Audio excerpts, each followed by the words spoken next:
Cementininkų miesto Naujosios Akmenės pradžią, ko gero reikėtų laikyti 1952 metų balandžio 30 dieną, kai buvo užkurta pirmoji cemento gamyklos deginimo krosnis. Jau 1974 metais gamykloje veikia 8 cemento gamybos linijos, kalkių cechas, didžiausias Europoje šiferio cechas. Ir proporcingai gamybos augimui miestas išaugo iki 14 000 gyventojų. Beveik tiek pat gyvena čia ir šiandien. Greitai iš laikinųjų maldos namų įsikūrusių buvusioje sporto salėje tikintieji persikels į naują šventosios dvasios atsiuntimo bažnyčią. Taigi, miestas auga, statosi.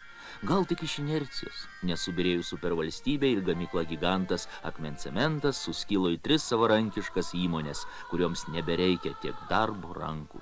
Buvęs ilgametis Akmencemento gamyklos direktorius Leopoldas Petravičius prisimena. 1951 metų gale mes baigėm pirmą vakarinę laidą technologijos institute Kauno Politechnikos ir 3 atvažiavom, Skudulis, Augonis ir aš, į Naują Akmenę. Aišku, atvažiavus vaizdas buvo gana klaikus. Vienas purvynas, aplink kalinių stovyklos, lageriai. Pirmiesiems direktoriams rusams išvažiavus, ypatingai Androsovo, mes visi nemiegam, kadangi tai visą laiką skaitė, kad planas nevykdomas dėl to, kad lietuviai nemoka dirbti. Nu ir davėm žodį, įrodyti, kad lietuviai moka geriau dirbti negu visi kiti. Ir žodį tesėjo.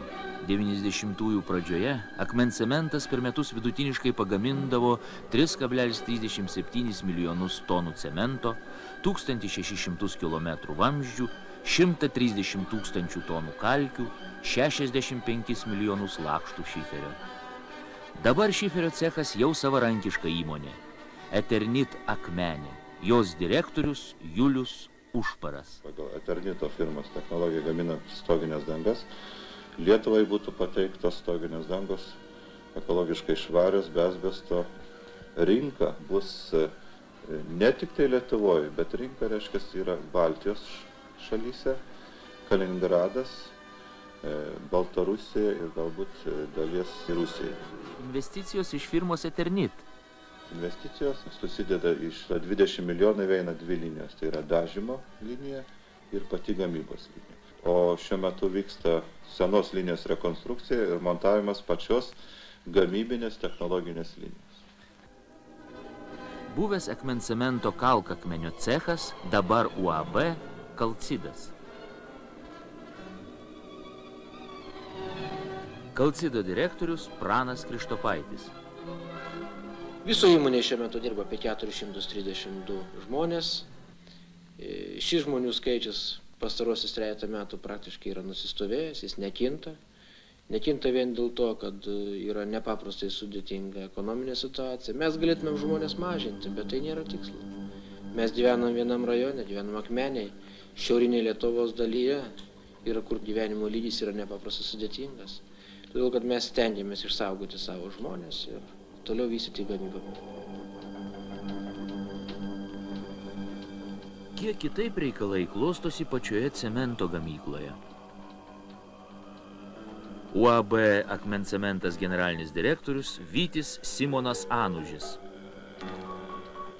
Vis dėlto realybė ta, kad žmonių skaičius mažėja. Ir šiandien pas mus dirba jau 1500 dirbančiųjų, ryt po ryt dar mažės.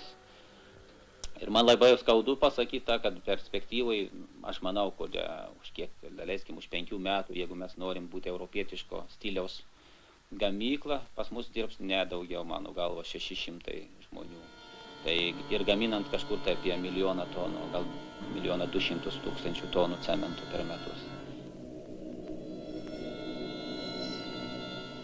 Akivaizdu, kad beveik 4 kartus sumažėjus gamybos apimčiai, žymiai padaugėjo žmonių netekusių darbo.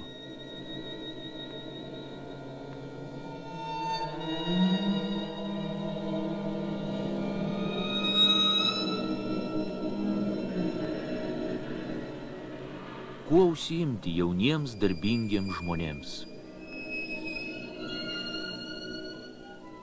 Naujosios Akmenės meras Klemas Bet Inta. šitas cemento gamyklos bankrotas mum apart rūpesčių atnešė ir visą eilę problemų, kurios yra labai sunkiai sprendžiamos.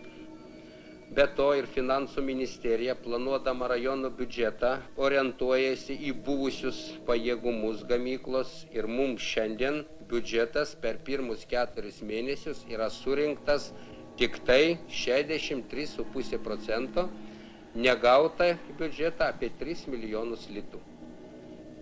Dar viena problema užgriuvo Naująją Akmenę. Tai vyriausybės ketinimas deginti sugedusius pesticidus akmencemento krosnyse.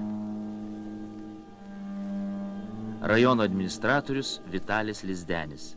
Visi pinigai, kurie skirti biudžetą aplinkos apsaugos tvarkymui, tvarko ministerija ir manyčiau, kad ne savivaldybė šičia tam reikalui trukdo, bet būtent aplinkos apsaugos ministerija, kuri turi, tai pasiemus iniciatyvą į savo rankas, tuos pesticidus tvarkyti ir pinigus už tuos pesticidų tvarkymą. Ir netlieka jiems pavestų darbų. Ir jie jau dabar šiai dienai garantuoja, kad pesticidai bus deginami.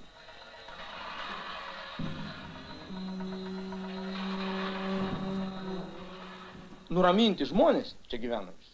Mes būtent tam nuraminimui ir sakome jiems, jūs patenkinkite bent čia gyvenančių žmonių poreikį. Jie nori nusiprausti, viena. Jie nori, reiškia, kad jų medicinos priežiūra būtų normalesnė. Jie nori, kad būtų kūriamos darbo vietos naujos aplinkui, nes cemento įmonė tai bankrutuoja. Tikrai perspektyvai mūsų Naujoji Akmenė turėtų tapti normaliu valsčiaus centru su visom, tokiam miestui priklausančia infrastruktūra ir su paslaugom ir visa kita. Aš manau, kad ši gamykla, Akmenės cementas, dirbs ir veiks ne mažiau kaip 100 metų, o gal ir 500 metų.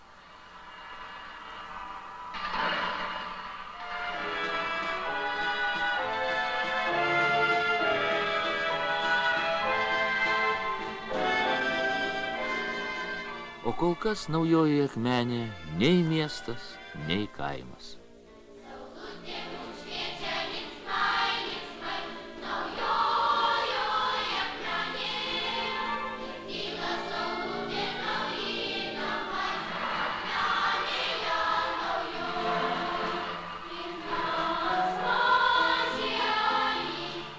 Bedarbis Stasys Krištopaitis dirbo tik laikinai, dabar nebedirba. Žmona seniai nedirba, augina 3 mažus vaikus, gauna juokingai menką valstybės pašalpą.